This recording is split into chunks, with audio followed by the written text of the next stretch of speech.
കോഴിക്കോട് കോടികളുടെ സാമ്പത്തിക ക്രമക്കേട് പുറത്തുവന്ന Vadakara Kadathanad labour contract cooperative society തട്ടിപ്പിൽ കൂടുതൽ നിക്ഷേപകർ പരാതിയുമായി രംഗത്ത്. മുട്ടുങ്ങൽ സ്വദേശിയായ പ്രവാസി അമ്മദും കുടുംബവുമാണ് ഒടുവിൽ വടകര പോലീസിൽ പരാതി നൽകിയിരിക്കുന്നത്.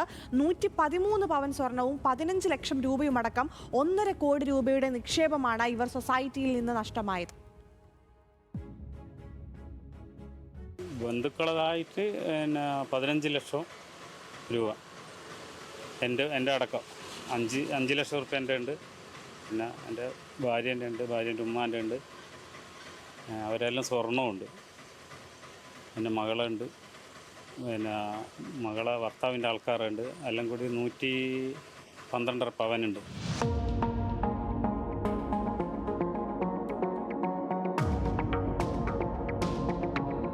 Kozhikode Vadakara Kadathanad labour contract cooperative സൊസൈറ്റിക്കെതിരെ ഗുരുതരമായ സാമ്പത്തിക തട്ടിപ്പ് ആരോപണങ്ങളാണ് നിക്ഷേപകരിൽ നിന്നും ഉയരുന്നത്.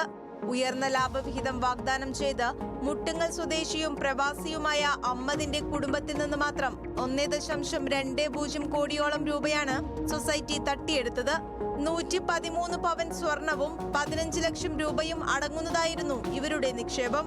2020 തുടങ്ങിയ നിക്ഷേപത്തിന്റെ കാലാവധി കഴിഞ്ഞിട്ടും പണമോ സ്വർണമോ തിരികെ ലഭിക്കാതെ വന്നതോടെയാണ് കുടുംബം പോലീസിനെ സമീപിച്ചത്. അമ്മദിന്റെ പരാതിയിൽ വടകര പോലീസ് അന്വേഷണം ആരംഭിച്ചിട്ടുണ്ട്. തെളിവെല്ലാം എൻ്റെ അടുത്തുണ്ട്. ഗോൾഡിൻ്റെ ഫോട്ടോ, ചെക്കും, എഗ്രിമെൻറ്റും കാര്യങ്ങളെല്ലാം ഉണ്ട്. ഈ 5 പേരുണ്ട്. അതിൽ സുധീരനും മറ്റേ മജീദ്, പിന്നെ റിനീഷാണ് വാങ്ങി വെക്കൽ.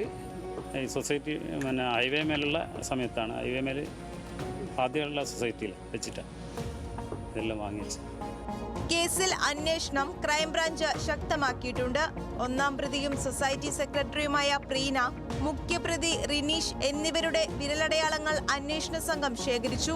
പ്രതികളെ നാദാപുരം പോലീസ് സ്റ്റേഷനിൽ എത്തിച്ചാണ് വിരലടയാളം എടുത്തത്. പ്രതികളുമായി വടകരയിലെ കടത്തനാട് സൊസൈറ്റി ഓഫീസിലെത്തിച്ച വരും ദിവസങ്ങളിൽ തെളിവെടുപ്പ് നടത്തും. കൂടുതൽ ചോദ്യം ചെയ്യലിനായി 1-ാം പ്രതി പ്രീനയെ കോടതി 3 ദിവസത്തേക്ക് ക്രൈംബ്രാഞ്ച് കസ്റ്റഡിയിൽ വിട്ടു.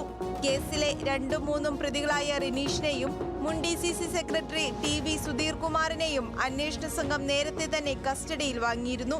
സാമ്പത്തിക തട്ടിപ്പുമായി ബന്ധപ്പെട്ട നിർണായക വിവരങ്ങൾ പുറത്തു കൊണ്ടുവരുന്നതിനായി 3 പ്രതികളെയും ഒപ്പമിരുത്തി ചോദ്യം ചെയ്യാനാണ് ക്രൈംബ്രാഞ്ച് തീരുമാനം.